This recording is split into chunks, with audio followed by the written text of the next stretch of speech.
অনলাইনে ব্যবসার আড়ালে সীসা বিক্রি করা একটি চক্রের 2 সদস্যকে গ্রেপ্তার করেছে মাদকদ্রব্য নিয়ন্ত্রণ অধিদপ্তর। তাদের কাছ থেকে উদ্ধার করা হয়েছে 18 কেজি সীসা। দুপুরে মাদকদ্রব্য নিয়ন্ত্রণ অধিদপ্তরের প্রধান কার্যালয়ের সংবাদ সম্মেলনে মহাপরিচালক মোহাম্মদ হাসান মারুফ এ তথ্য জানান। তিনি বলেন, এই চক্রটি রাজধানীর বিভিন্ন এলাকায় অনলাইন পণ্য ডেলিভারির নামে দীর্ঘদিন ধরে সীসার কারবার করে আসছিল। বলেন, গত 16 নভেম্বর ছদ্মবেশে ক্রেতা সেজে সীসা কিনতে গিয়ে ডেলিভারি ম্যান স্বামীকে গ্রেপ্তার করে মাদকের টিম। পরে তার দেয়া তথ্যের চক্রের মূল হোতা আব্দুল হালিম ওয়াসিফকে উত্তর বাড্ডা থেকে গ্রেপ্তার করা হয়।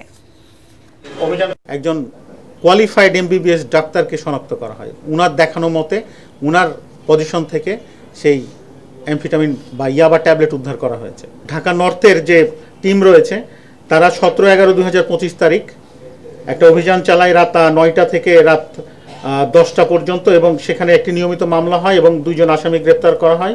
মোসাম্মদ জাহানারা বেগম বয়স 30 এবং মোসাম্মদ রোজিনা বেগম বয়স 22। তাদের কাছ থেকে 6000 পিস ইয়াবা উদ্ধার করা হয় এবং 2টি মোবাইল ফোন উদ্ধার করা হয়।